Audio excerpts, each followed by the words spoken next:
Capítulo 9. Vamos lá. O quinto anjo tocou a sua trombeta. Vai ficar interessante agora, né? Vi uma estrela que sobre a terra. A estrela foi dada a chave do poço do abismo. Acho que a gente lê sobre isso no capítulo 20 também.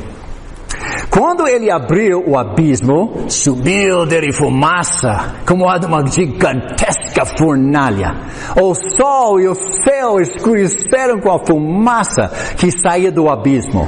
Da fumaça saíram gafanhotos. Acho que eu já vi gafanhotos no Velho Testamento em alguns lugares. Joel, Êxodo, Faraó. Eu já vi gafanhotos lá. Este símbolo, não é literal essas coisas. Símbolos.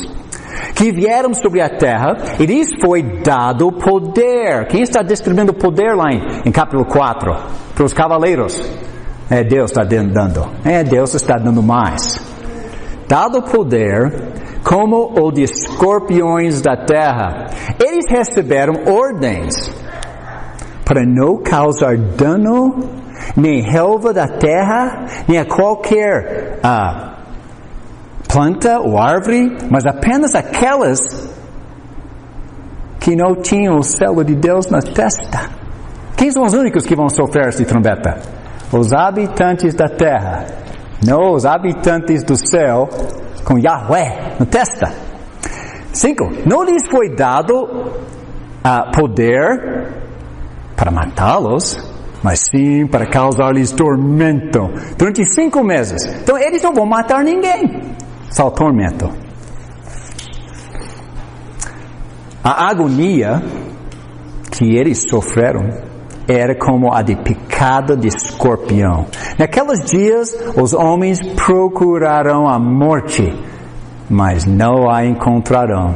Desejarão morrer, mas a morte fugirá deles. Os gafanhotos pareciam cavalos. Onde nós já vimos isso no texto? Preparados para a batalha, tinham sobre a cabeça algo como de coroas. Stefanos. Essas coroas de vitória, ou eles vão ganhar. E o rosto deles parecia o rosto humano. Os cabelos deles eram como os de mulher, e os dentes como os de leão. Tinham couraças, como couraças de ferro, e o som de suas asas eram o barulho de muitos cavalos e carruagens correndo para a batalha.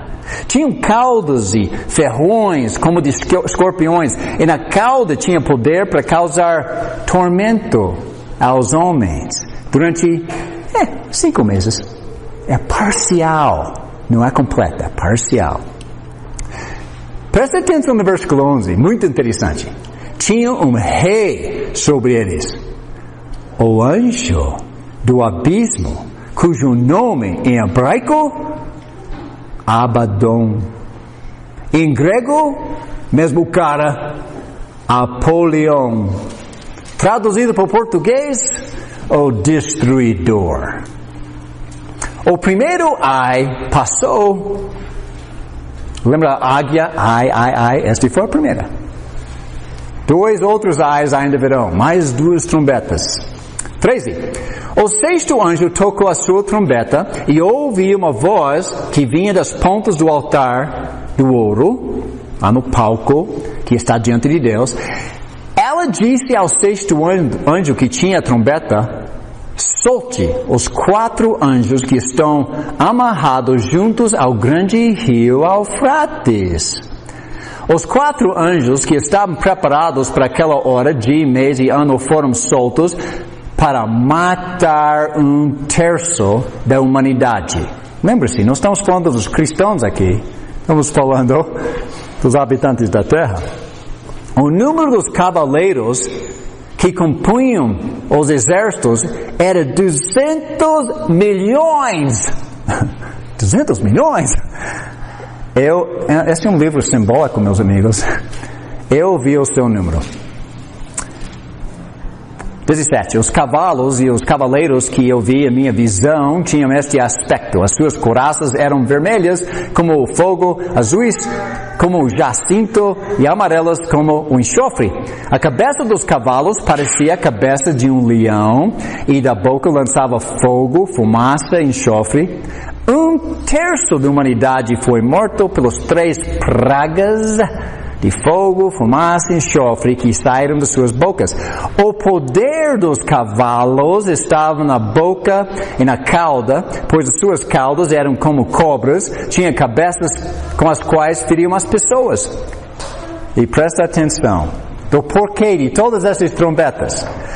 O restante da humanidade que não morreu pelas pragas, nem assim se arrependeu das obras de suas mãos, eles não pararam de adorar os demônios e os ídolos de ouro, prata, bronze, pedra e madeira, ídolos que não podem ver, nem ouvir, nem andar. Também não se arrependeram dos seus assassinos, das suas feitiçarias, da sua imoralidade sexual ou dos seus roubos. O quinto anjo tocou a sua trombeta e uma estrela foi vista que havia caído da terra. A estrela foi dada uma chave com a qual se abre o poço do abismo. O abismo, vamos falar do abismo um pouquinho, a palavra repetida em Apocalipse. O abismo é um lugar onde Deus mantém demônios aprisionados. Vamos comprovar isso. Abre sua Bíblia para Lucas capítulo 8, versículo 30. Lucas 8, versículo 30 e 31. Tem um cara endemoniado, Jesus passa por perto, e ele está com medo de Deus Todo-Poderoso. Com toda razão. Eu sempre falo isso, nós não temos demônios aqui na igreja. Nós estamos aqui todo domingo adorando a Deus e não tem ninguém endemoniado, porque ele não aparece onde está o Espírito Santo em luz. Ele fica lá na escuridão. Outras igrejas têm demônio porque está escuro lá. É a religião falsa. Mas Lucas 8, Jesus passando na rua e tinha alguém endemoniado lá, na escuridão. Versículo 30. Jesus lhe respondeu, qual é seu nome? Legião, respondeu-lhe, porque muitos demônios haviam entrado nele. E implorava-lhe que não os mandasse para o abismo. Esta é uma prisão. Olha em Apocalipse capítulo 20, que nós vamos ver daqui a umas 2 semanas. Apocalipse 20, versículo 3. Vamos começar no versículo 1. É o mesmo anjo de capítulo 9. Vi descer dos céus um anjo que trazia na mão a chave do abismo, uma grande corrente. Ele prendeu o dragão, uma antiga serpente, que é o diabo, para não ter nenhum engano de quem é, Satanás, e o acorrentou por 1000 anos. E lançou-o no abismo, fechou-o e pôs um selo sobre ele, para assim impedi-lo de enganar as nações até que terminasse os 1000 anos. Depois disso, é necessário que ele seja solto por um pouco de tempo. Nós vamos estudar isso ainda. Eu só queria mostrar onde demônios moram. É uma prisão para demônios, lá no abismo. Agora, no Apocalipse, a besta malvada veio de onde? Olha em capítulo 11, versículo 7. De onde veio a besta do Apocalipse? É um símbolo no livro, mas de onde veio? 11, versículo 7. Quando eles tiveram terminado o seu testemunho, está falando das duas testemunhas, a besta que vem do abismo os atacará. Olha em capítulo 17, versículo 8. 17 e 8.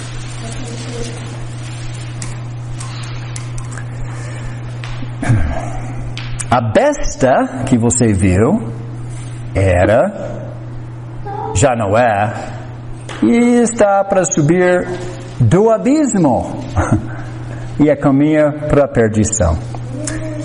O abismo é um lugar profundo como o mar. Este besta saiu do mar, capítulo 3, versículo 1. O abismo também descreve o lugar dos mortos. Você pode ler Romanos 10, versículo 7, 2 Pedro 2, 4, Judas capítulo 6, Lucas 16, versículo 26, descreve este lugar do abismo. Mas não é o inferno. O inferno vem depois. Esta é a segunda morte. Este é o lago de fogo que vem no dia final. Agora o abismo, de acordo com essa leitura, é aberto. Apocalipse 9, volta para Apocalipse 9. Este abismo, em Apocalipse 9, o anjo tem uma chave e ele abriu o abismo. Coisa ruim saiu.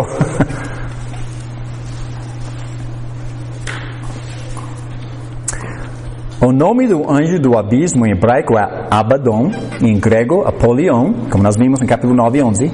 Este nome traduzido para o português é Destruidor. Este anjo é um obreiro especial de Deus. Guarde isso na cabeça. Este anjo, um obreiro especial de Deus, que aplica julgamento divino. Quem prendeu Satanás no abismo, capítulo 20? Não foi Satanás. Foi um agente de Deus. Quando Deus quer justiça, Ele está vendo algo de errado na terra, e isso está errado, Ele diz, Abaddon, se manda. E Abaddon destrói para Deus, o destruidor. Encontramos este anjo em outros lugares das Escrituras. 1 Coríntios capítulo 10, versículo 10. Vamos descobrir quem ele é. 1 Coríntios 10, 10.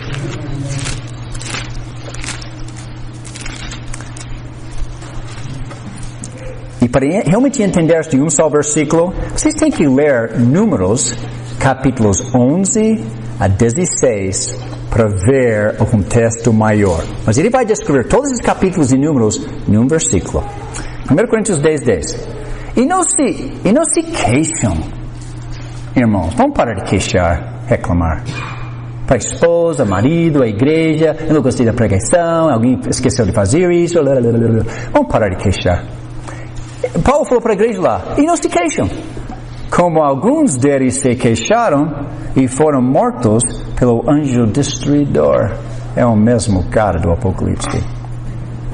Olha em Êxodo capítulo 12, versículo 23.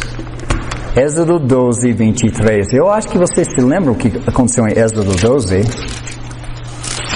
Todo mundo matou um cordeiro, entre os israelitas matam um cordeiro, colocou a sangue nos umbrais da porta, eles comeram o cordeiro macho, sem defeito, comeram a Páscoa, a libertação que vai acontecer.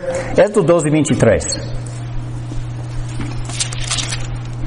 Quando Yahweh passar pela terra para matar os egípcios, verá o sangue na viga superior e nas laterais da porta, e passará sobre aquela porta, e não permitirá que o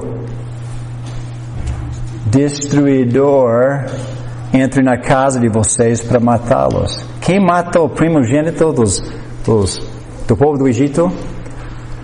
Abaddon, Apolion, o obreiro de Deus. Este é o trabalho dele. Vamos para Hebreus 11, 28. Hebreus 11, 28.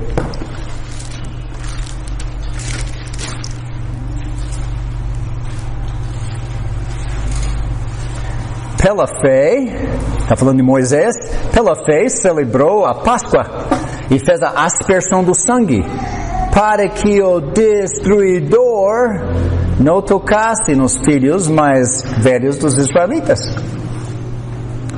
2 Samuel 24. Davi não devia ter pecado. Rei Davi é um bom homem, mas ele falhou de vez em quando. 2 Samuel 24.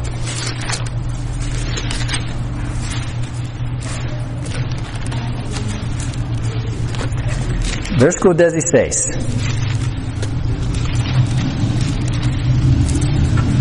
Davi, ficando meio velho, diz, acho que devemos fazer recenseamento. Vamos ver quantas pessoas nós temos, qual é o tamanho do meu exército, porque eu sou alguma coisa. Deus diz, pouco me importa quantos membros estão lá.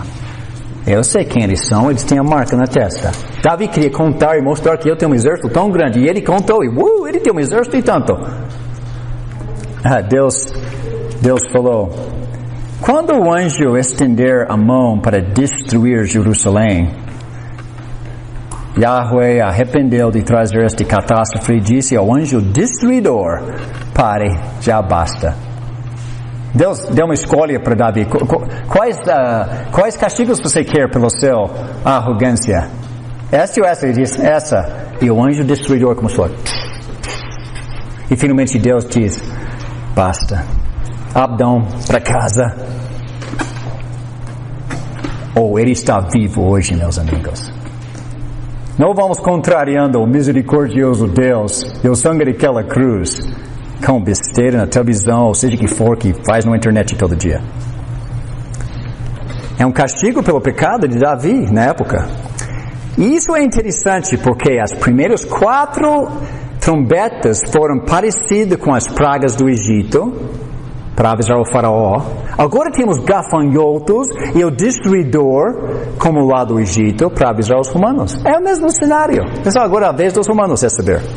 Quando o anjo abre o abismo, sai fumaça, seguido por gafanhotos que vieram sobre a terra.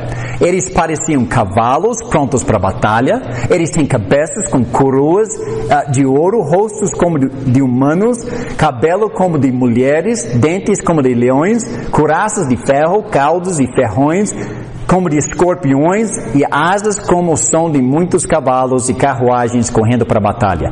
O objetivo deles é atormentar, sem matar, aquelas que não têm o selo de Deus na testa. É isso que diz o que significa. Quais são as pistas? Vamos falar isso rapidinho e nós vamos fechar e ver o próximo trombeta, a 6ª trombeta semana que vem. Primeira pista. O que está acontecendo aqui? Primeira pista. O anjo com a chave veio do céu de Deus. É o mesmo anjo que vai prender o dragão em capítulo 20, 1 até 3. Este anjo é o rei dos gafanhotos simbólicos aqui, capítulo 9, versículo 11. Este anjo lhes dá poder e ordem sobre o que fazer e o que não fazer. Ele até limita a ação dos gafanhotos. Não pode matar, só atormentar. Este anjo não é Satanás, pois ele é claramente identificado no livro como um dragão vermelho. Satanás, serpente, diabo. Cada vez que Satanás é mencionado, usam 5 termos para descrevê-lo. Isso não é Satanás. Este é Abidão. Este é destruidor. Além disso, Satanás não machucaria o Império Romano, pois é o aliado dele desde capítulo 13, versículo 1. Se fosse Satanás, ele estaria machucando os cristãos com o selo de Deus. Esta é a primeira pista. Segunda pista. Os gafanhotos são parecidos com aquelas enviadas por Deus como praga no Egito para chamar Faraó ao arrependimento, libertar os israelitas e deixar claro que Deus é o Senhor, não Faraó, e nem o imperador de Roma. Vimos isso em Êxodo capítulo 10, versículo 2. Estes gafanhotos têm coroas de vitória na cabeça. Capítulo 9, versículo 7, a palavra grega é Stephanos. Já identificamos esta coroa. No Apocalipse, quem tem essas coroas pertence a Deus. Portanto, foram enviados por Deus para vencer sobre Roma. Terceira pista. Os homens sem o selo de Deus na testa sofrem por somente 5 meses. É um tempo parcial e temporário, ao invés de destruição total. Igual aos primeiros 4 trombetas. O número 10 é simbólico de algo completo e a metade, 5, seria algo incompleto ou parcial. Isso é parecido com a ideia de 1/3, já visto nas primeiras 4 trombetas. Os servos de Deus com o selo são protegidos deste tormento, como o povo de Deus do Egito foi protegido das pragas. Em Êxodo capítulo 8, 9, 10 e capítulo 11. Quarta pista. Muitas expressões neste capítulo vêm do livro de Joel. Leia Joel, é um livro bem pequeno, mas a palavra gafanhoto é repetido. É sobre gafanhotos e a destruição que eles fazem. Sabe o que gafanhotos faz? Eles entram massa. E eles comem todas as batatas, todas, trigo, todo milho, tudo. Eles botam ovos e eles vão embora.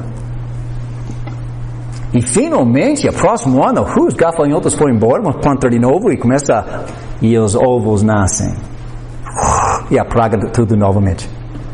Eles são terríveis. É uma praga terrível. Livro de Joel. Gafanhotos, que são uma nação poderosa e inumerável que invadiu a terra. Seus dentes são dentes de leão. A trombeta de alarme é soada por causa do grande e poderoso exército que se aproxima no livro de Joel. Eles têm aparência de cavalos, fazem barulho de carros em exército poderoso. O sol escureceu diante deles. Os gafanhotos são um grande exército invasor do norte. E Israel vai receber neste livro. Então, por quê? Se você ler Joel capítulo 1, capítulo 2, lê os 2 capítulos. Sabe o que é repetido lá? Então saberão que eu estou no meio de Israel. Eu sou Yahweh, o seu Deus, e não há nenhum outro. Joga os ídolos no lixo. É algum tipo de exército simbólico, estes gafanhotos. Quinta pista. Este exército simbólico não mata os malvados sem o selo de Deus na testa. Portanto, deve ser algo que ataca a nação de Roma, mas não mata. Desde que o abismo é o lugar onde demônios são presos, a besta saiu, o dragão será preso. Neste contexto, é o lugar de onde maldade sai. A maldade que vem do abismo atormenta somente pessoas malvadas. A ideia aqui é maldade contra si mesma. Ou pessoas malvadas, romanos, sofrendo as consequências das suas ações malvadas. Algumas vezes parece que aquelas que praticam o mal prosperam e não sofrem consequências ruins. As almas perseguidas em capítulo 6 que diz, até quando? Eles achavam que o perseguidor não estava sendo julgado e o seu sangue não estava sendo vingado. Por isso elas clamavam.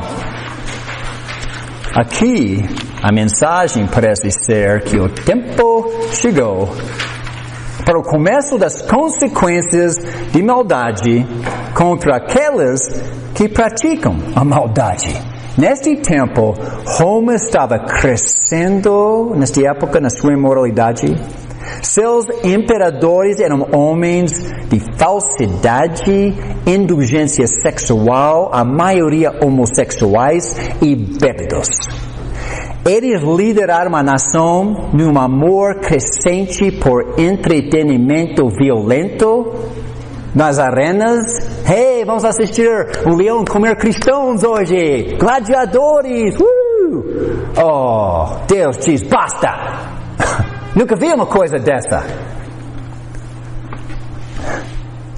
E os romanos estavam aumentando o louvor aos imperadores e odiando cristãos que se recusaram a participar. Portanto, Deus disse que, como parte do processo de aviso, Roma iria começar a sofrer os efeitos de sua própria imoralidade. A imoralidade seria como um exército invasor guiado pelo anjo destruidor que irá levar a nação à derrota.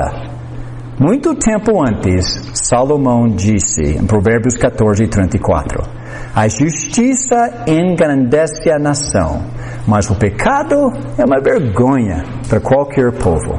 E agora, como um aviso, o império iria começar a experimentar as consequências de sua maldade. Ele iria experimentar o efeito de enfraquecimento de sua própria imoralidade. Uma coisa que levou Roma à derrota foi que apodreceu por dentro. Maldade contra maldade. Maldade contra maldade.